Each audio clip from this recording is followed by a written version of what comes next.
student at York University in the film program. Is that right? So thank you for being here tonight. So I want to talk a bit about your film to start off tonight. When we watch it, it seems that there are some elements to your film that are scripted and some elements that are a little more raw and a little more real. So how much of what we saw in your film is reflective of the day-to-day life of the family? So basically, the interview sequence was real. So it was actually, and the story itself was loosely based from their own story and also from their own context. So the interview kind of served as a background to what would happen in the fictional part of the narrative. Yeah, so I already coming before filming, I already knew what their story was about. So I kind of structured the fictional part of the story based on their interview sequence, and then kind of worked it out. So I know some of the challenges of getting North Korean refugees and North Korean escapees on film is the fear of repercussions if they were ever caught on film to their loved ones back home. So what were some of the challenges you faced in documenting the life of this family, if any at all? They were pretty open about telling the story with me. It was just more about gaining the trust, and so it took me quite a bit of time to actually really. I became friends with them before even proposing the film. So I knew them maybe for about the past two years ago.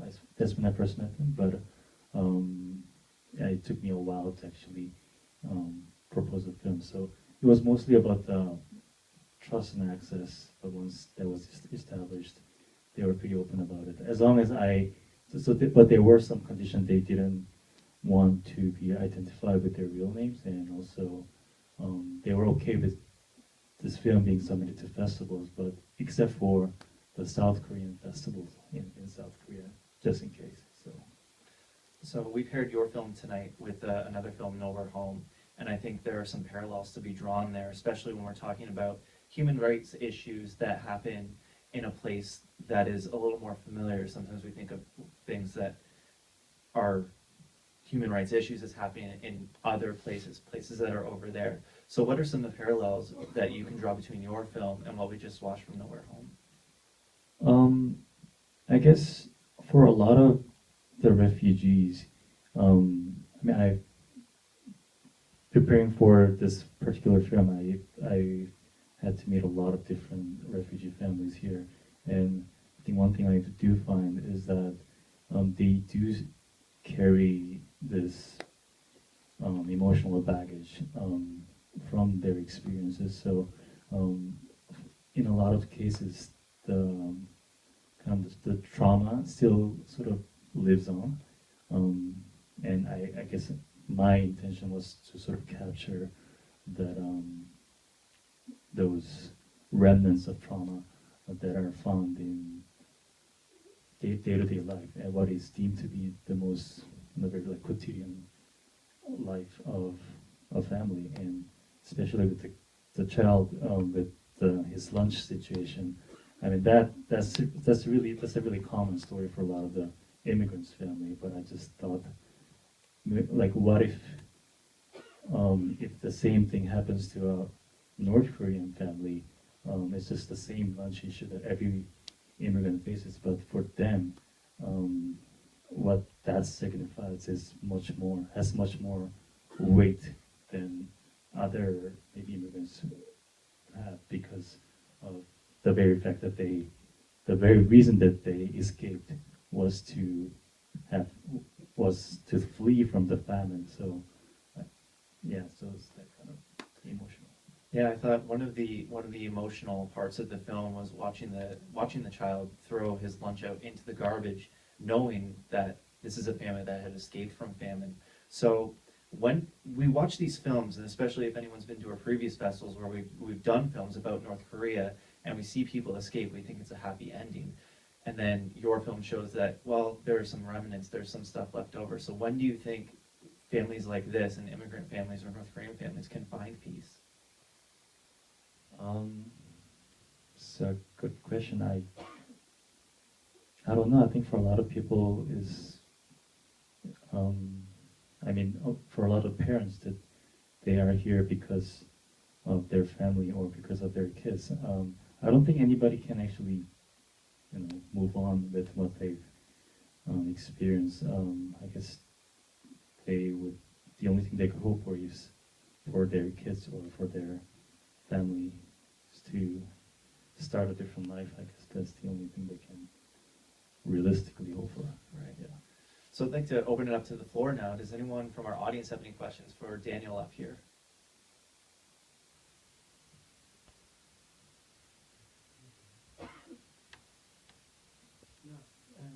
About your comment, in order to have them move on, is there anything that they can do or that we can do? That's my question. Well, I have met a lot of families, from refugee families, but they don't like to be treated differently. I don't know if that makes sense. Just the fact that somebody is approaching them with the intention of helping them, that makes them really feel uncomfortable. So I think the best thing, is to just try to be friends. And because a lot of people do sort of come from a position of sympathy, and they don't like that. And I think it's unavoidable. Even with me, I try to avoid that, but you do have this, preconceived notions of, what the refugee families must be like, or so you do have different, so. Can I ask one question? Yeah. My second question is, do they have a network? We know that there's more than 1,000 of North Korean refugees living here in Toronto, in the South Korean community. Do they have any network between or among them, among those similar situation, people of the similar situation, North Korean refugees here in Canada, or through internet they can have that network? From what I know, there are some organizations, nonprofit organizations that help the refugee families in Toronto, but a lot of them do get help from local churches, local South Korean churches, and South Korean communities, and but I think a lot of them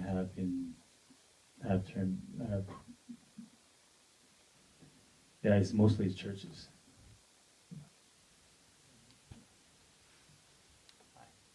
Maybe my question is sort of the same thing, but wouldn't the teacher or some of the support workers or some of the community associations that you mentioned, wouldn't they try and solve, or not solve, but at least try and alleviate the problem, especially with the little boy? Oh, actually, I have to clarify with regards to the little boy. That's probably the only, apart from the interview sequence in the middle, the stuff that happens around, in the beginning and in the end is actually somewhat scripted, but that part of the son was actually scripted, and he's actually a very sociable kid in school. But I just wanted to make that point of the food being the reason why they escaped. So I kind of dramatized that element. But this kid in real life is a very sociable kid. So it's fine. But I think it does happen. A lot of the kids do. Some kids do face, I guess, these kind of things, and it's found pretty commonly. So, I think if the teachers could help, would be great. have anybody else tonight? Okay, Daniel, I want to thank you so much for allowing us to show your film and for obviously being up here to answer questions. I really appreciate it. This is one of the best parts of this festival is getting people up here to speak. So thank you very much. And if you could help me thank Daniel for coming tonight, that'd be great. So of course, Jayu is a 3-day film festival. We'll be back here tomorrow at the Tiff Bell Lightbox. We're screening at 11 o'clock in the morning is our first film. Light Fly, Fly High. It's a very tricky title, so apologies for messing that up. It will be paired with a short film called Durga, so once again, that'll be happening at 11 o'clock. I want to thank everybody who helped make this festival possible. So our big sponsor, Humber College, we'd like to thank them. We'd like to thank all of our co-presenters. We'd like to thank our staff here at TIFF for making everything possible, all of the volunteers, all of the wonderful staff at Jayu that make this possible, and of course, you guys. You've been a very receptive audience, you and everybody else that's been here today. You've been very receptive to stories that need to be heard. So thank you very much for coming tonight, and we hope to see you again tomorrow or at one of our other events. Thank you very much.